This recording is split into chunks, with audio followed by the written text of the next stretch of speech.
ಸ್ನೇಹಿತರು ನಮಸ್ಕಾರ. ನಾನು ನಿಮ್ಮ ರಾಕೇಶ್ ಆರುಂಡಿ. ಚಿಕ್ಕಬಳ್ಳಾಪುರದಲ್ಲಿ ಹಾರಿ ಬಂದಂಥ ಚಪ್ಪಲಿ ಕಾಲಿಗೆ ಹಾಕೋದನ್ನು ಕೈಗೆತ್ತಿಕೊಂಡಂಥ ವ್ಯಕ್ತಿ ಪ್ರದೀಪ್ ಈಶ್ವರ್ ಮೇಲೆ ಎಸೀತಿದ್ದ ಹಾಗೆ ಮೀಸೆ ತಿರುತ್ತಾ ಇದ್ದಂಥ ಪ್ರದೀಪ್ ಈಶ್ವರ್ ಕಾರೊಳಗೆ ಬೆಚ್ಚಗೆ ಕೂತ್ಕೊಂಡ್ರು. ಕೇಂದ್ರ ಸಚಿವ ಎಚ್ ಡಿ ಕುಮಾರಸ್ವಾಮಿ ವಿರುದ್ಧ ಸಿಡಿದಿದ್ದಂಥ ಪ್ರದೀಪ್ ಈಶ್ವರ್ಗೆ JDS ಕೋಟೆಯಲ್ಲಿ ಘೋರವಾದಂಥ ಪ್ರತಿರೋಧ ವ್ಯಕ್ತವಾಯಿತು. ತೆರೆದ ಜೀಪ್ನಲ್ಲಿ ಮೆರವಣಿಗೆ ಹೊರಟಿದ್ದಂಥ ಶಾಸಕರಿಗೆ ಸಾರ್ವಜನಿಕವಾಗಿಯೇ ಶೂ ಚಪ್ಪಲಿಯನ್ನು ಎಸೆದು ಆಕ್ರೋಶವನ್ನು ಹೊರಹಾಕಲಾಯಿತು. ಘಟನೆಯ ಬೆನ್ನಲ್ಲೇ ಪೊಲೀಸರಿಂದ ಲಾಠಿ ಚಾರ್ಜ್ ಕೂಡ ನಡೆಯಿತು. ಇಡೀ ಜಿಲ್ಲೆ ಈಗ ಬೂದಿ ಮುಚ್ಚಿದ ಕೆಂಡವಾಗಿದೆ. ರಾಜಕೀಯ ಹಗೆತನ ಇದೀಗ ಚಪ್ಪಲಿ ಎಸೆದವರನ್ನೇ ಸಮರ್ಥಿಸಿಕೊಳ್ಳುವ ಹಂತಕ್ಕೂ ಕೂಡ ಹೋಗಿದೆ. ಈ ಘಟನೆಗೆ ಸಂಬಂಧಪಟ್ಟಾಗ ರಾಜಕೀಯ ವಿಮರ್ಶೆ ಮತ್ತು ಏನೆಲ್ಲ ಬೆಳವಣಿಗೆಗಳು ಆಗ್ತಾ ಇದ್ದಾವೆ, ಸುಧಾಕರ್ ಅವರು ಏನು ರಿಯಾಕ್ಟ್ ಮಾಡಿದ್ರು, DKಶಿ ಅವರು ಏನು ರಿಯಾಕ್ಟ್ ಮಾಡಿದ್ರು, ಮುಂದೆ ಏನಾಗಬಹುದು, ರಾಜಕೀಯ ಸಮೀಕರಣ ಮತ್ತು ಲೆಕ್ಕಾಚಾರಗಳನ್ನು ಇದನ್ನು ಲಾಭವಾಗಿ ನಿಖಿಲ್ ಕುಮಾರಸ್ವಾಮಿ ಮತ್ತು ಕುಮಾರಸ್ವಾಮಿಯವರ ಫ್ಯಾಮಿಲಿ ಹೇಗೆ ತೆಗೆದುಕೊಳ್ತಾ ಇದೆ ಅನ್ನೋ ಥರದ ವಿಷಯಗಳನ್ನು ಇವತ್ತು ಚರ್ಚೆ ಮಾಡೋಣ. ಈ ವಿಡಿಯೋವನ್ನು ಮಿಸ್ ಮಾಡದೆ ಕಂಪ್ಲೀಟಾಗಿ ನೋಡ್ತಾ ಹೋಗಿ. ಕುಮಾರಸ್ವಾಮಿ ಅವರ ಐಷಾರಾಮಿ ಜೀವನ ಶೈಲಿಯನ್ನು ಲೇವಡಿ ಮಾಡಿದಂಥ ಪ್ರದೀಪ್ ಈಶ್ವರ್ ಕುಮಾರಣ್ಣ ಧರಿಸ್ತಕ್ಕಂಥ ರಾಮರಾಜ್ ಪಂಚೆ ಬಿಟ್ಟರೆ ಅವರ ಬಳಿ ಇರುವ ಉಳಿದೆಲ್ಲ ವಸ್ತುಗಳು ಕೋಟ್ಯಂತರ ರೂಪಾಯಿ ಮೌಲ್ಯದ್ದು ಅಂತ ಹೇಳಿ ವ್ಯಂಗ್ಯವಾಡಿದ್ರು. ಬಹಳ ಜನಕ್ಕೆ ಇದು ಗೊತ್ತಿರಲಿಕ್ಕಿಲ್ಲ ಇದು ಶುರುವಾಗಿದ್ದು ಎಲ್ಲಿಂದ ಅಂತ. ಮತ್ತು ಕುಮಾರಸ್ವಾಮಿ ಅವರ ಬಳಿ ಕೋಟ್ಯಂತರ ರೂಪಾಯಿ ಮೌಲ್ಯದ 60ಕ್ಕೂ ಹೆಚ್ಚು ದುಬಾರಿ ಕೈಗಡಿಯಾರಗಳಿದ್ದಾವೆ. ಇದಕ್ಕೆ ಉತ್ತರಿಸುವ ಧೈರ್ಯ ಅವರಿಗಿದೆಯಾ ಅಂತ ನೇರವಾಗಿ ಸವಾಲು ಕೂಡ ಹಾಕಿದರು ಪ್ರದೀಪ್ ಈಶ್ವರ್ ಅವರು. ಅನಿತಾ ಕುಮಾರಸ್ವಾಮಿ ಅವರು ಬಿಡದಿಯಲ್ಲಿ 32 ಎಕರೆ ಜಾಗವನ್ನು ಖರೀದಿ ಮಾಡಿದ್ದಾರೆ. ರಾಮರಾಜ್ ಪಂಚೆಯನ್ನು ಮಾರಿ ಖರೀದಿ ಮಾಡಿದ್ರಾ ಅನ್ನೋ ಪ್ರಶ್ನೆ ಮಾಡೋ ಮುಖಾಂತರವಾಗಿ ಕುಮಾರಸ್ವಾಮಿ ಕುಟುಂಬದ ಆಸ್ತಿಯನ್ನು ಸಾರ್ವಜನಿಕವಾಗಿ ಪ್ರಶ್ನೆ ಮಾಡಿದರು. ಬಿಡದಿ ಟೌನ್ಶಿಪ್ ರೈತರ ಪ್ರತಿಭಟನೆಯಲ್ಲಿ ಕುಮಾರಸ್ವಾಮಿ ಭಾಗವಹಿಸಿರೋದನ್ನು ಅವರು ತಮ್ಮ ಸ್ವಂತ ಆಸ್ತಿ ಉಳಿಸಿಕೊಳ್ಳುವ ಹಿತಾಸಕ್ತಿ ಅಂತಲೂ ಕೂಡ ಟೀಕೆ ಮಾಡಿದರು. ನೋಡಿ, ಕುಮಾರಸ್ವಾಮಿ ಅವರು ಒಕ್ಕಲಿಗ ನಾಯಕರನ್ನು ಬೆಳೆಯಲಿಕ್ಕೆ ಬಿಡೋದಿಲ್ಲ. ಈಗ ಬಡವರ ಮತ್ತು OBC ಅಂದರೆ ಹಿಂದುಳಿದ ವರ್ಗದ ಮಕ್ಕಳು ಮುನ್ನಡೆಗೆ ಬರೋದನ್ನು ಸಹಿಸ್ತಾ ಇಲ್ಲ ಅಂತೇಳಿ ಆರೋಪ ಮಾಡಿದರು. ಒಂದು ಕಡೆ ರಾಜಕೀಯ ವಿಮರ್ಶೆ ಗಡಿಮೀರಿ ಹಿರಿಯ ನಾಯಕರಾದಂಥ ಕುಮಾರಸ್ವಾಮಿ ಅವರ ಕುಟುಂಬ ಮತ್ತು ಪತ್ನಿಯ ಹೆಸರನ್ನು ಎಳೆತಂದು ವೈಯಕ್ತಿಕವಾಗಿ ನಿಂದನೆ ಮಾಡಿದ್ದಿದೆಯಲ್ಲ, ಅದು JDS ಬೆಂಬಲಿಗರನ್ನು ಕೇಳಿಸ್ತು. ಹಾಗಾಗಿ ಕಾಲಲ್ಲಿರಬೇಕಾಗಿದ್ದಂಥ ಚಪ್ಪಲಿಗಳು ಕೂಡ ಕೈಗೆ ಬಂದು ಇದನ್ನು ಎಲ್ಲರೂ ಕೂಡ ವೆಲ್ಕಮ್ ಮಾಡ್ತಾ ಇಲ್ಲ, ನಾನು ಕೂಡ ಅದನ್ನು ಎನ್ಕರೇಜ್ ಮಾಡ್ತಾ ಇಲ್ಲ, ಬಟ್ ಇದನ್ನು ವಿಮರ್ಶಾತ್ಮಕವಾಗೂ ಕೂಡ ನೋಡ್ತಾ ಹೋಗೋಣ. ಒಕ್ಕಲಿಗ ಸಮುದಾಯದ ಹೆಮ್ಮೆಯ ಸಂಕೇತವಾಗಿರ್ತಕ್ಕಂಥ ನಾಡಪ್ರಭು ಕೆಂಪೇಗೌಡ ಜಯಂತಿ ಕಾರ್ಯಕ್ರಮದ ವೇದಿಕೆ ಪ್ರದೀಪ್ ಈಶ್ವರ್ ಅವರು ಭಾಗವಹಿಸಿರ್ತಾರೆ. ಅಲ್ಲಿ ನೆರೆದಿದ್ದಂಥ JDS ಕಾರ್ಯಕರ್ತರು ಮತ್ತು ಸಮುದಾಯದ ಜನರು ಗೋ ಬ್ಯಾಕ್ ಅಂತ ಹೇಳಿ ಘೋಷಣೆ ಕೂಗಾತೊಡಗ್ತಾರೆ. ಹುಚ್ಚ ಅಂತ ಹೇಳಿ ಪೊಲೀಸ್ನವ್ರನ್ನೂ ಕೂಡ ಬರ್ತಾ ಇದ್ದಂಥವ್ರನ್ನೂ ಕೂಡ ಅವ್ರನ್ನೂ ನುಗ್ಗಿ ಒಳಗೆ ಬರ್ತಾರೆ. ಕಾರ್ಯಕ್ರಮದ ಒಳಗೆ ಜೋರಾಗಿ ಹುಚ್ಚ ಇಳಿದು ಬಾರೋ ಅನ್ನೋ ಥರದ ಹೇಳಿಕೆಗಳೆಲ್ಲವೂ ಕೂಡ ಬರ್ತಾವೆ. ನೋಡಿ, ಪ್ರತಿಭಟನೆ ನಡುವೆಯೂ ಕೂಡ ಭಾಷಣ ಮುಗಿಸಿ ಸುಮ್ಮನೆ ಹೋಗಬೇಕಾಗಿದ್ದಂಥ ಪ್ರದೀಪ್ ಈಶ್ವರ್ ಮತ್ತೊಮ್ಮೆ ಕೆಣಕುವಂಥ ಕೆಲಸ ಮಾಡ್ತಾರೆ. ನಾನೇನು ಕಮ್ಮಿ ಇಲ್ಲ ಎಂಬಂತೆ ಮೀಸೆ ತಿರುವಿ ತೊಡೆ ತಟ್ಟಿ ಭುಜ ತಟ್ಟಿ ಪ್ರತಿಭಟನಾಕಾರರಿಗೆ ನೇರವಾಗಿ ಸವಾಲು ಕೂಡ ಹಾಕ್ತಾರೆ. ಈ ಉತ್ತಟತನದ ನಡವಳಿಕೆ ಇದೆಯಲ್ಲ, ಅಲ್ಲಿದ್ದ ಜನರನ್ನು ಮತ್ತಷ್ಟು ರೊಚ್ಚಿಗೆಪ್ಸುತ್ತೆ. ಈ ಹಠಾತ್ ಆಕ್ರೋಶದ ಭರದಲ್ಲೇ ಗುಂಪಿನಲ್ಲಿದ್ದಂಥ ವ್ಯಕ್ತಿಯೊಬ್ಬರು ಹೊರಗೆ ಅವರತ್ತ ಚಪ್ಪಲಿಯನ್ನು ಎಸಿತಾರೆ. ಈ ಘಟನೆ ನಡೆದ ನಂತರವೂ ಕೂಡ ಪ್ರದೀಪ್ ಈಶ್ವರ್, ಕುಮಾರಣ್ಣ ನಿನ್ನ ಚೇಲಾಗಳಿಗೆ ನಾನು ಹೆದರೋದಿಲ್ಲ ಖಬರ್ದಾರ್ ಅಂತ ಹೇಳಿ ಒಂದಿಷ್ಟು ಪಂಚ್ ಡೈಲಾಗ್ ಹೊಡಿತಾರೆ. ನನ್ನ ಕೂದಲು ಕೂಡ ಕಿತ್ಕೊಳ್ಳೋಕೆ ನಿನ್ನಿಂದ ಸಾಧ್ಯ ಇಲ್ಲ ಅಂತ ಕೂಡ ಏಕವಚನದಲ್ಲಿ ತಿರುಗೇಟ್ ಕೂಡ ಕೊಡ್ತಾರೆ. ಉಭಯ ಪಕ್ಷಗಳ ನಡುವಿನ ರಾಜಕೀಯ ಸಮರ ಈಗ ಮತ್ತಷ್ಟು ತೀವ್ರಗೊಳಿಸಿದೆ. ಪ್ರದೀಪ್ ಈಶ್ವರ್ಗೆ ಭದ್ರತೆಯನ್ನು ಕೂಡ ಹೆಚ್ಚಾಗಿ ಕಲ್ಪಿಸಲಾಗಿದೆ. ಇವೆಲ್ಲವೂ ಕೂಡ ಡೆವಲಪ್ಮೆಂಟ್ಸ್ಗಳು ನಡೀತಾ ಇರೋದು. ಈಗ ಬಂಧನ ಮಾಡಿರೋದು ಯಾರು ಪ್ರದೀಪ್ ಈಶ್ವರ್ ಮೇಲೆ ಚಪ್ಪಲಿ ಎಸೆದಿದ್ದು ಅನ್ನೋ ಥರದ ಕುತೂಹಲ ಚರ್ಚೆಗಳಾಗ್ತಾ ಇದ್ದಾವೆ. ಚಿಕ್ಕಬಳ್ಳಾಪುರ ಶಾಸಕ ಪ್ರದೀಪ್ ಈಶ್ವರ್ ಅವರ ಮೇಲೆ ಚಪ್ಪಲಿ ಎಸೆದ ಹಾಗೂ ಕೆಂಪೇಗೌಡ ಜಯಂತಿ ಕಾರ್ಯಕ್ರಮದಲ್ಲಿ ಗದ್ದಲ ಎಬ್ಬಿಸಿದಂಥ ಪ್ರಕರಣಕ್ಕೆ ಎರಡೂ ಘಟನೆಗಳಿಗೆ ಸಂಬಂಧಪಟ್ಟಾಗಿ ಪೊಲೀಸ್ನವರು ಇದುವರೆಗೂ 8 ಜನರನ್ನು ಬಂಧನ ಮಾಡಿದ್ದಾರೆ. ವಿಡಿಯೋ ಮತ್ತು CCTV ಸಾಕ್ಷ್ಯಗಳ ಆಧಾರದ ಮೇಲೆ ಈ ಒಂದು ಬಂಧನದ ಪ್ರಕ್ರಿಯೆ ನಡೀತಾ ಇದೆ. ಅಖಿಲ್ ರೆಡ್ಡಿ ಚಿಕ್ಕಬಳ್ಳಾಪುರ ಜಿಲ್ಲಾ JDS ಸೋಷಿಯಲ್ ಮೀಡಿಯಾ ಸಂಯೋಜಕ, ಸೋಷಿಯಲ್ ಮೀಡಿಯಾ ಕೋಆರ್ಡಿನೇಟರ್ ಅಂತೆ, ಮತ್ತು ಪ್ರಕಾಶ್ ಮತ್ತು ಮೋಹನ್ ರಾಜ್ ಪ್ರಮುಖವಾದಂಥ ಆರೋಪಿಗಳು ಅಂತ ಹೇಳಿ ಕೇಳಿಬರ್ತಾ ಇರೋದು. ಇನ್ನು ಬಂಧಿತರಾಗಿರ್ತಕ್ಕಂಥ ಪ್ರಮುಖ ಈ 4 ಆರೋಪಿಗಳಿಗೆ ನ್ಯಾಯಾಲಯ 14 ದಿನಗಳ ನ್ಯಾಯಾಂಗ ಬಂಧನ ಅಂದರೆ ಜುಡಿಷಿಯಲ್ ಕಸ್ಟಡಿಗೆ ಕೊಟ್ಟಿದೆ. ಈಗಾಗಲೇ ಜೈಲು ಪಾಲಾಗಿದ್ದಾರೆ. ಇನ್ನು ಘಟನಾ ಸ್ಥಳದಲ್ಲಿ ಗಲಾಟೆ ಮಾಡಿದಂಥ ಸುಮಾರು 100ರಿಂದ 150 ಜನರ ವಿರುದ್ಧ ಪೊಲೀಸ್ನವರು ಸುಮೋಟೋ ಕೇಸನ್ನು ದಾಖಲಿಸಿಕೊಂಡಿದ್ದಾರೆ. ತನಿಖೆ ಕೂಡ ಮುಂದುವರಿತಾ ಇದೆ. ಸುಧಾಕರ್ ಅವರು ಚಿಕ್ಕಬಳ್ಳಾಪುರದಲ್ಲೂ ಅದೇ ಭಾಗದಲ್ಲಿ MLA ಆಗಿದ್ದಂಥವರು ಈ ಘಟನೆಗೆ ಹೇಗೆ ಪ್ರತಿಕ್ರಿಯೆ ಮಾಡ್ತಾರೆ ಮತ್ತು ಮುಂದಿನ ಎಲೆಕ್ಷನಲ್ಲಿ ಕೂಡ ಇದನ್ನು ಅವರು ಎನ್ಕ್ಯಾಶ್ ಮಾಡಿಕೊಳ್ಳುವಂಥ ಸಾಧ್ಯತೆ ಇತ್ತು. ಹಾಗಾಗಿ ಅವ್ರು ಏನು ರಿಯಾಕ್ಟ್ ಮಾಡಿದ್ದಾರೆ ಅಂತ ಆರಂಭದಲ್ಲಿ ಒಂದು ಕುತೂಹಲಕಾರಿಯಾದಂಥ ವಿಷಯವನ್ನು ನಿಮಗೆ ಹೇಳಿಬಿಡ್ತೀನಿ. ಅವರು ಕೂಡ ಟಾಂಗ್ ಕೊಟ್ಟರು. ಚಪ್ಪಲಿ ಎಸೆದವರು ಕಿಡಿಗೇಡಿಗಳಲ್ಲ, ಅದಕ್ಕೆ ಅಸಲಿ ಕಾರಣ ಶಾಸಕರ ಉದ್ದಟತನ. ಪ್ರದೀಪ್ ಈಶ್ವರ್ನ ಮೊದಲು A1 ಆರೋಪಿ ಮಾಡಿ ಅಂತ ಹೇಳಿ ಗುಡುಗಿದ್ರು. ಕ್ಯಾಮ್ರಾ ಮುಂದೆ ಹೀರೋಗಿರಿ ಮಾಡೋಕ್ಕೆ ಮೀಸೆ ತಿರುವಿದ್ರು, ತೊಡೆ ತಟ್ಟಿದ್ರಿ. ಈಗ ಜನರೇ ಉಲ್ಟಾ ಹೊಡೆದಾಗ OBC ಕಾರ್ಡ್ ಪ್ಲೇ ಮಾಡ್ತಾ ಇದ್ದೀರಾ ಅಂತ ಹೇಳಿ ಖಡಕ್ ಪ್ರಶ್ನೆ ಮಾಡಿದ್ರು. ನನ್ನ ಹತ್ರ ಇರೋ ವಿಡಿಯೋ ಸಾಕ್ಷಿ ನೋಡಿದ್ರೆ ಶಾಸಕರೇ ಲಾಕ್ ಆಗ್ತಾರೆ. ನಾನು ಸುಧಾಕರ್ ಸುಮ್ಮನೆ ಕೂರೋನಲ್ಲ, ನಾವೇನು ಬಳೆ ತೊಟ್ಟಿಲ್ಲ, ಕೋರ್ಟ್ ಮೆಟ್ಲು ಹೊರೋದು ಗ್ಯಾರಂಟಿ ಅಂತೇಳಿ ಎಚ್ಚರಿಕೆ ಕೂಡ ಕೊಟ್ಟರು. ಇನ್ನು OBC ನಾಯಕರ ಮೇಲಿನ ದಾಳಿಯಲ್ಲ ಇದು, ದಿನ ಬೆಳಗಾದರೆ ಹಿರಿಯ ನಾಯಕರನ್ನ ನಿಂದಿಸೋ ನ್ಯಾಲಿಗೆಗೆ ಜನರೇ ಕೊಟ್ಟಂಥ ರಿಯಲ್ ರಿಟರ್ನ್ ಗಿಫ್ಟ್ ಅಂತ ಹೇಳಿ ಈಗಾಗಲೇ JDS ದಳ ಮತ್ತು ಕಮಲ ಎರಡೂ ಪಕ್ಷಗಳು ಕೂಡ ನಾಯಕರು ಕೂಡ ಈಗ ತಿರುಗೇಟನ್ನು ಕೊಡ್ತಾ ಇರೋದು. ಒಂದು ಕಡೆ ಪ್ರದೀಪ್ ಈಶ್ವರ್ ಮೇಲಿನ ಚಪ್ಪಲಿ ಎಸೆತದ ಘಟನೆ ಕರ್ನಾಟಕದಲ್ಲಿ ಬದಲಾಗ್ತಾ ಇರತಕ್ಕಂಥ ಸಮುದಾಯ, ಜಾತಿ ಮತ್ತು ಹೊಸ ತಲೆಮಾರಿನ ರಾಜಕಾರಣದ ಧ್ರುವೀಕರಣ ಹೇಗೆ ಬದಲಾಗ್ತಾ ಇದೆ ಅನ್ನೋದನ್ನ ಸ್ಪಷ್ಟಪಡಿಸ್ತಾ ಇದೆ. ರಾಜಕೀಯ ವಿಶ್ಲೇಷಕರ ದೃಷ್ಟಿಕೋನದಲ್ಲಿ ನೋಡೋದಾದರೆ ಇದನ್ನು ಹೇಗೆ ನೋಡ್ತೀರಿ ಅನ್ನೋದನ್ನ ಒಂದಿಷ್ಟು ವಿವರಣೆಗಳನ್ನು ಕೊಡ್ತಾ ಹೋಗ್ತೀನಿ. ನೋಡಿ, ಒಂದು JDS ಅಸ್ತಿತ್ವದ ಪ್ರಶ್ನೆ ಇದು. ಹಳೆ ಮೈಸೂರು ಭಾಗ ನಾವು ತೆಗೆದುಕೊಂಡ್ರೆ ಮತ್ತು ಚಿಕ್ಕಬಳ್ಳಾಪುರ ಒಕ್ಕಲಿಗ ಸಮುದಾಯದ ಪ್ರಮುಖ ಕೇಂದ್ರಗಳು. ಹಳೆ ಮೈಸೂರು ಭಾಗನೂ ಕೂಡ ಹೌದು, ಚಿಕ್ಕಬಳ್ಳಾಪುರನೂ ಕೂಡ ಹೌದು. ಒಕ್ಕಲಿಗ ಸಮುದಾಯದ ಪ್ರಮುಖ ಕೇಂದ್ರ ಭಾಗಗಳು ಅಂತೇಳಿ ನಾವು ಕರಿತೀವಿ.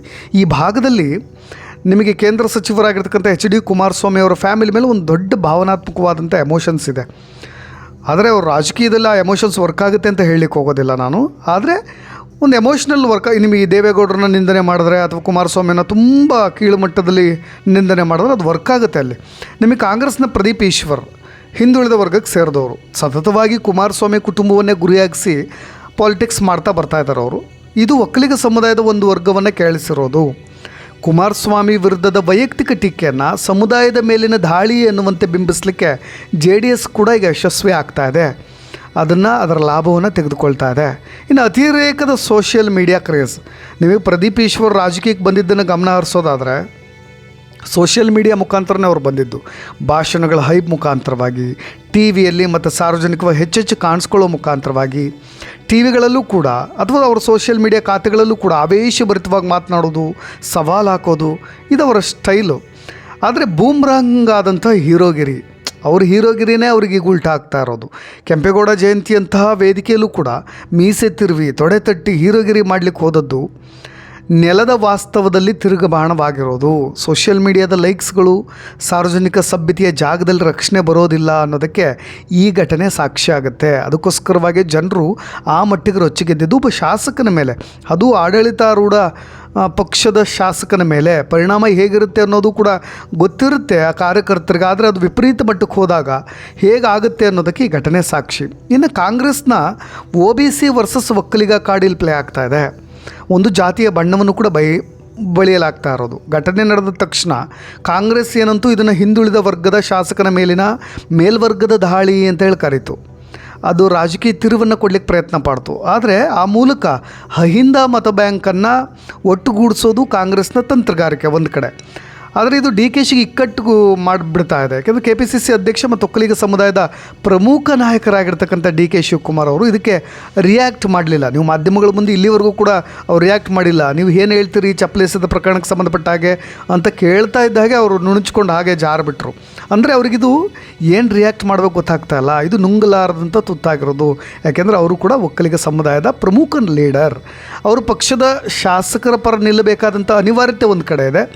ಹಾಗಂತ ಹೇಳಿ ಸ್ವಸಮುದಾಯದ ಮತದಾರರು ಮುನ್ಸ್ಕೊಳ್ಳದಂತೆ ನೋಡ್ಕೊಳ್ತಕ್ಕಂಥ ಜವಾಬ್ದಾರಿಯೂ ಕೂಡ ಅವರಿಗಿದೆ. ಹಾಗಾಗಿ ಏನು ರಿಯಾಕ್ಟ್ ಮಾಡಬೇಕು ಗೊತ್ತಾಗ್ತಾ ಇಲ್ಲ ಅವರಿಗೆ. ಇನ್ನು BJP JDS ಮೈತ್ರಿಗೆ ಸಿಕ್ಕಂಥ ಹೊಸ ಅಸ್ತ್ರ ಅಂತಲೂ ಕೂಡ ನಾವು ಹೇಳ್ಬೋದು.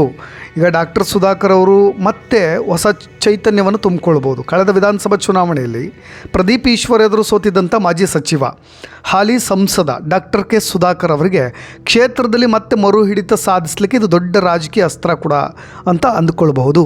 ಇನ್ನು ಕೌಂಟರ್ ಅಟ್ಯಾಕ್, ದಾಳಿಯನ್ನು ಸಮರ್ಥಿಸಿಕೊಳ್ಳದೇ ಇದ್ದರೂ ಕೂಡ ಶಾಸಕರ ಉದ್ದಟತನವನ್ನೇ ಎತ್ತಿ ಹಿಡಿದು ಅವ್ರನ್ನ A1 ಆರೋಪಿ ಅಂತ ಹೇಳಿ ಬಿಂಬಿಸುವಲ್ಲಿ ಈಗ ಮೈತ್ರಿಕೂಟ ಸಫಲವಾಗಿದೆ. ಹಾಗಾಗಿ ಒಟ್ಟಾರೆ ರಾಜಕೀಯ ಮುನ್ನೋಟವನ್ನು ಗಮನ ಹರಿಸೋದಾದರೆ ಈ ಘಟನೆ ಚಿಕ್ಕಬಳ್ಳಾಪುರ ಮತ್ತು ಸುತ್ತಮುತ್ತಲಿನ ಜಿಲ್ಲೆಗಳಲ್ಲಿ ಕಾಂಗ್ರೆಸ್ ಹಾಗೂ BJP JDS ಮೈತ್ರಿಕೂಟದ ನಡುವಿನ ಹಗೆತನವನ್ನು ಮತ್ತಷ್ಟು ತೀವ್ರಗೊಳಿಸ್ತಾ ಇದೆ. ಮುಂಬರ್ತಕ್ಕಂಥ ಸ್ಥಳೀಯ ಸಂಸ್ಥೆಗಳ ಚುನಾವಣೆಗಳಲ್ಲಿ ಚಪ್ಪಲಿ ರಾಜಕಾರಣ ಮತ್ತು ಜಾತಿ ಸಮೀಕರಣ ಪ್ರಮುಖ ಪಾತ್ರವನ್ನು ವಹಿಸ್ತಕ್ಕಂಥ ಸಾಧ್ಯತೆ ಕೂಡ ಇದೆ. ಬಾಹ್ಯವಾಗಿ ಪಕ್ಷ ಪ್ರದೀಪ್ ಈಶ್ವರ್ ಅವ್ರ ಪರವಾಗಿ ನಿಂತಿದ್ರೂ ಕೂಡ ಒಳಗಿನ ವಲಯದಲ್ಲಿ ಶಾಸಕರ ನಡವಳಿಕೆ ಬಗ್ಗೆ ಪರ ವಿರೋಧದ ತೀವ್ರವಾದಂಥ ಚರ್ಚೆಗಳು ಕೂಡ ನಡೀತಾ ಇದ್ದಾವೆ. ಸ್ವಪಕ್ಷದವರೇ ಅವ್ರನ್ನ ಸಮರ್ಥಿಸ್ಕೊಳ್ತಾ ಇಲ್ಲ. ಯಾಕೆಂದರೆ ಹಿರಿಯ ನಾಯಕರ ಅಸಮಾಧಾನ ಕೂಡ ಇದೆ. ಕಾಂಗ್ರೆಸ್ನ ಹಲವು ಹಿರಿಯ ನಾಯಕರು ಪ್ರದೀಪ್ ಈಶ್ವರ್ ಅವರ ಅತಿಯಾದಂಥ ಆವೇಶಭರಿತ ಭಾಷಣದ ಶೈಲಿಯನ್ನು ಇಷ್ಟಪಡ್ತಾ ಇಲ್ಲ. HD ಕುಮಾರಸ್ವಾಮಿ ಅವರಂಥ ಹಿರಿಯ ನಾಯಕರ ಪತ್ನಿ ಮತ್ತು ಅವರ ವೈಯಕ್ತಿಕ ಆಸ್ತಿಯನ್ನು ನೀವು ಸಾರ್ವಜನಿಕವಾಗಿ ಎಳೆದು ತರ್ತಕ್ಕಂಥ ಅಗತ್ಯ ಇರಲಿಲ್ಲ. ಅನಗತ್ಯವಾಗಿ ಪಕ್ಷಕ್ಕೆ ಮುಜುಗರ ಮಾಡಲಾಗ್ತಾ ಇದೆ ಅಂತ ಆಕ್ಷೇಪ ಪಕ್ಷದ ಒಳಗೆ ಕೇಳಿಬರ್ತಾ ಇದೆ. ನಿಮಗೆ ಡಾಕ್ಟರ್ ಯತೀಂದ್ರ ಸಿದ್ದರಾಮಯ್ಯ ಕೊಟ್ಟಂಥ ಎಚ್ಚರಿಕೆ ಕೂಡ ಅದನ್ನು ಬಹಿರಂಗವಾಗಿ ಹೇಳ್ತಾ ಇರೋದು. ಇತ್ತೀಚೆಗಷ್ಟೇ CM ಪುತ್ರ ಯತೀಂದ್ರ ಸಿದ್ದರಾಮಯ್ಯ ಅವರು ಪ್ರದೀಪ್ ಈಶ್ವರ್ ಅವರ ಹೆಸರನ್ನು ಹೇಳಿದೆ. ಕೆಲವರು ಕೇವಲ ಪ್ರಚಾರಕ್ಕಾಗಿ ಹಿರಿಯ ನಾಯಕರ ಹೆಸರನ್ನು ಅಥವಾ ಹಿರಿಯ ನಾಯಕರ ವಿರುದ್ಧ ಏಕವಚನದಲ್ಲಿ ಮಾತಾಡೋದನ್ನು ನಿಲ್ಲಿಸಬೇಕು. ಸಾರ್ವಜನಿಕ ಜೀವನದಲ್ಲಿ ಭಾಷೆಯ ಮೇಲಿನ ಸಂಯಮ ಅತಿ ಮುಖ್ಯ ಅಂತೇಳಿ ಪರೋಕ್ಷವಾಗಿ ತರಾಟೆ ತೆಗೆದುಕೊಂಡಿರೋದು ನೀವು ಗಮನ ಹರಿಸ್ಬೋದು. ಆಂತರಿಕ ಬೇಸರಕ್ಕೆ ಸಾಕ್ಷಿ ಇದೊಂದು. ಇನ್ನು ಒಕ್ಕಲಿಗ ನಾಯಕರ ಇಕ್ಕಟ್ಟು ಅಂತ ನಾನು ಹೇಳಿದೆ. ಕ್ಷೇತ್ರದಲ್ಲಿ ಮತ್ತು ರಾಜ್ಯದಲ್ಲಿ ಇರುವ ಕಾಂಗ್ರೆಸ್ನ ಒಕ್ಕಲಿಗ ನಾಯಕರು ಈ ಘಟನೆಯಿಂದ ಇಕ್ಕಟ್ಟಿಗೆ ಸಿಲುಕಿಬಿಟ್ಟಿದ್ದಾರೆ. ನಿಮಗೆ ಕಾಂಗ್ರೆಸ್ನಲ್ಲೂ ಒಕ್ಕಲಿಗ ಲೀಡರ್ ಇದ್ದಾರೆ, ಅದನ್ನೇ ನಾವು ಮರೆಯೋ ಹಾಗಿಲ್ಲ. ಹಾಗಾಗಿ ಪ್ರದೀಪ್ ಈಶ್ವರ್ ಅವ್ರನ್ನ ಅತಿಯಾಗಿ ಸಪೋರ್ಟ್ ಮಾಡಿಬಿಟ್ರೆ ನಮ್ಮದೇ ಸಮುದಾಯದ ಮತದಾರರು ಪಕ್ಷದ ವಿರುದ್ಧ ತಿರುಗಿ ಬೀಳಬಹುದು ಅನ್ನೋ ಆತಂಕ ಅವ್ರಿಗೂ ಕೂಡ ಇದೆ. ಇನ್ನು ಕ್ಷೇತ್ರದ ಮತದಾರರ ಒಲವು ಏನಿದೆ ಅನ್ನೋದನ್ನ ನೋಡ್ತಾ ಹೋಗೋದಾದರೆ, ಕ್ಷೇತ್ರದ ಮತದಾರರು ಕೇವಲ ಪಕ್ಷದ ಆಧಾರದ ಮೇಲೆ ಮಾತ್ರವಲ್ಲದೆ ಜಾತಿ ಮತ್ತು ಅಭಿವೃದ್ಧಿಯ ಆಧಾರದ ಮೇಲೆ ಈಗ ವಿಭಜನೆಗೊಂಡು ಬಿಟ್ಟಿದ್ದಾರೆ. ಯುವ ಮತದಾರರು ZenZ ಮತ್ತು ಅಭಿಮಾನಿ ಬಳಗ, ಪ್ರದೀಪ್ ಈಶ್ವರ್ ಅವರ ಅಕಾಡೆಮಿ ಮೂಲಕ ಬೆಳೆದಂಥ ಮತ್ತು ಅವರ ಭಾಷಣಗಳನ್ನ ಇಷ್ಟಪಡ್ತಕ್ಕಂಥ ಯುವಕರು ಈಗಲೂ ಶಾಸಕರ ಪರವಾಗೇ ಮಾತನಾಡ್ತಾರೆ. ಆದರೆ ಶಾಸಕರ ಮೇಲೆ ಸಾರ್ವಜನಿಕವಾಗಿ ಚಪ್ಪಲಿ ಎಸೆದಿರೋದು ಇಡೀ ಕ್ಷೇತ್ರಕ್ಕೆ ಮಾಡಿದಂಥ ಅಪಮಾನ. JDS ತನ್ನ ಸೋಲಿನ ಹತಾಶೆಯಿಂದ ಈ ಕೃತ್ಯ ಎಸಗಿದೆ ಅನ್ನೋದು ಅವರ ವಾದ. ಇನ್ನು ಒಕ್ಕಲಿಗ ಸಮುದಾಯದ ತೀವ್ರವಾದಂಥ ಬೇಸರ. ಕ್ಷೇತ್ರದಲ್ಲಿ ನಿರ್ಣಾಯಕ ಸಂಖ್ಯೆಯಲ್ಲಿರ್ತಕ್ಕಂಥ ಒಕ್ಕಲಿಗ ಸಮುದಾಯದ ಮತದಾರರು ಏನು ಮಾಡ್ತಿದ್ದಾರೆ, ಪ್ರದೀಪ್ ಈಶ್ವರ್ ಅವ್ರನ್ನ ನೇರವಾಗಿ ಆಕ್ರೋಶ ಹೊರ ಹಾಕ್ತಾಯಿದ್ದಾರೆ, ಅಸಮಾಧಾನ ಹೊರ ಹಾಕ್ತಾಯಿದ್ದಾರೆ, ಟ್ರೋಲ್ ಮಾಡ್ತಾಯಿದ್ದಾರೆ. ಕೆಂಪೇಗೌಡ ಜಯಂತಿ ಅಂತ ಧಾರ್ಮಿಕ ಮತ್ತು ಸಾಂಸ್ಕೃತಿಕ ವೇದಿಕೆಯಲ್ಲೂ ಕೂಡ ರಾಜಕೀಯ ಮಾಡಿದ್ದು ಮತ್ತು ಪ್ರತಿಭಟನೆಯ ನಡುವೆ ಮೀಸೆ ತಿರುಗಿ ಸವಾಲು ಹಾಕಿದ್ದು ಸಮುದಾಯಕ್ಕೆ ಮಾಡಿದಂಥ ಉದ್ದಟತನದ ಅಪಮಾನ ಅವಮಾನ ಅಂತೇಳಿ ಅವರು ಭಾವಿಸ್ತಾ ಇರೋದು. ಇನ್ನು ತಟಸ್ಥ ಮತದಾರರು, ರಾಜಕೀಯೇತರ ಮತ್ತು ತಟಸ್ಥ ಮತದಾರರು ಈ ಇಡೀ ಚಪ್ಪಲಿ ರಾಜಕಾರಣದಿಂದ ಬೇಸತ್ತು ಹೋಗಿಬಿಟ್ಟಿದ್ದಾರೆ. ಕ್ಷೇತ್ರದ ಅಭಿವೃದ್ಧಿ, ಕುಡಿಯೋ ನೀರು, ರಸ್ತೆಗಳ ಬಗ್ಗೆ ಮಾತನಾಡೋ ಬದಲು ಇಬ್ಬರು ನಾಯಕರು ವಾಚು ಪಂಚೆ ಚಪ್ಪಲಿ ಅಂತ ಕೀಳು ಮಟ್ಟದ ರಾಜಕೀಯ ಮಾಡ್ತಾ ಇದ್ದಾರೆ ಅನ್ನೋ ಅಭಿಪ್ರಾಯ ನಿಮಗೆ ತಟಸ್ಥ ಮತದಾರರ ಹತ್ರ ಸಿಗುತ್ತೆ. ಆದರೆ ಇದನ್ನು ಯಾವ ರೀತಿಯಾಗಿ ನಾವು ನೋಡಬೇಕು ಅಂದರೆ, ನೋಡಿ, ನಿಖಿಲ್ ಕುಮಾರಸ್ವಾಮಿ ಅವರು ನೇರವಾಗಿ ಇವತ್ತು ಜೈಲಿಗೆ ಹೋಗಿ ಕಾರ್ಯಕರ್ತರನ್ನ ಭೇಟಿ ಮಾಡಿ ಬಂದಿದ್ದು. ಅವರು ಮಾಧ್ಯಮಗಳ ಮುಂದೆ ಮಾತನಾಡಬೇಕಾದ್ರೆ ನಾನು ಯಾರ ಬಗ್ಗೆನೂ ಏನೂ ಹೇಳಲಿಕ್ಕೆ ಹೋಗೋದಿಲ್ಲ, ಪ್ರದೀಪ್ ಈಶ್ವರ್ ಅವ್ರ ಹೆಸರನ್ನು ಕೂಡ ತೆಗೆದುಕೊಳ್ಳಿಲ್ಲ ಅವರು. ಆದರೆ ಚಪ್ಪಲಿ ಎಸೆದವ್ರನ್ನ ಸಪೋರ್ಟ್ ಮಾಡೋ ರೀತಿಯಾಗಿ ಜೈಲಿಗೆ ಹೋಗಿ ಅವ್ರನ್ನ ಭೇಟಿ ಮಾಡಿ ಬರ್ತಾ ಇರೋದು, ಇವೆಲ್ಲವನ್ನು ನೋಡಿದಾಗ ಇದು ಅವರು ಇದನ್ನೇ ಬಯಸಿದ್ರು ಅನ್ನೋ ಥರದಲ್ಲಿ ಇರೋದು. ಓಕೆ, ಮುಂದಿನ ನಡೆ ಏನಾಗಬಹುದು? ಈ ಆಂತರಿಕ ಮುಸುಕಿನ ಗುದ್ದಾಟ ಮತ್ತು ಮತದಾರರ ಬದಲಾಗ್ತಾ ಇರ್ತಕ್ಕಂಥ ಒಲವು. ಮುಂಬರ್ತಕ್ಕಂಥ ಜಿಲ್ಲಾ ಪಂಚಾಯತ್ ಚುನಾವಣೆ ಇದೆ, ತಾಲೂಕ್ ಪಂಚಾಯತ್ ಚುನಾವಣೆ ಇದೆ ಮತ್ತು ವಿಧಾನಸಭಾ ಚುನಾವಣೆ ಕೂಡ ಇದೆ 2028. ಕಾಂಗ್ರೆಸ್ಗೆ ಒಂದು ದೊಡ್ಡ ಸವಾಲಂತೂ ಆಗುತ್ತೆ. ಇದು 2 ವರ್ಷದವರೆಗೂ ಕೂಡ ಎಳೆದುಕೊಂಡು ಹೋದರೆ ಪಕ್ಕ ಚಿಕ್ಕಬಳ್ಳಾಪುರದಲ್ಲಿ ಮತ್ತು ಬೇರೆ ರೀತಿಯಾದಂಥ ಫಲಿತಾಂಶವನ್ನೇ ನೋಡಬೇಕಾಗತ್ತೆ. ಅದಕ್ಕೆ ನಾನು ಆರಂಭದಲ್ಲಿ ಟೈಟಲ್ ಹಾಕದ ಹಾಗೆ ನೇರವಾಗಿ ಹೇಳ್ತಾ ಇದ್ದೀನಿ, ಭ್ರಷ್ಟ ಲೀಡರ್ಸ್ಗಳು ಅಂತ ಇಲ್ಲಿವರೆಗೂ ಕರೀತಾ ಇದ್ವಿ, ಭ್ರಷ್ಟ ರಾಜಕಾರಣಿಗಳು ಅಂತ. ಇನ್ನು ಮುಂದೆ ಕೆಲವೊಬ್ಬರಿಗೆ ನಾವು ಹುಚ್ಚ ರಾಜಕಾರಣಿಗಳು ಅಂತಲೂ ಕೂಡ ಕರೆಯಬೇಕಾದಂಥ ಪರಿಸ್ಥಿತಿ ನಿರ್ಮಾಣವಾಗುತ್ತೆ. ಯಾಕೆಂದರೆ ಆ ರೀತಿಯಾದಂಥ ಹುಚ್ಚಾಟವನ್ನು ರಾಜಕಾರಣಿಗಳು ಈಗ ತೋರ್ತಾ ಇದ್ದಾರೆ. ಎಲ್ಲ ಪಕ್ಷದವರಲ್ಲೂ ಕೂಡ ಸೇರಿಸ್ಕೊಂಡು ಹೇಳ್ತಾ ಇದ್ದಾರೆ. ಇದಕ್ಕೆ ಸಂಬಂಧಪಟ್ಟಾಗಿ ನಿಮ್ಮ ಅಭಿಪ್ರಾಯ ಕೂಡ ಇಂಪಾರ್ಟೆಂಟ್ ಆಗುತ್ತೆ, ಅದನ್ನು ಕೂಡ ಕಮೆಂಟ್ಸ್ ಮುಖಾಂತರ ತಿಳಿಸ್ಬೋದು ಅಂತ ಹೇಳ್ತಾ ಧನ್ಯವಾದ.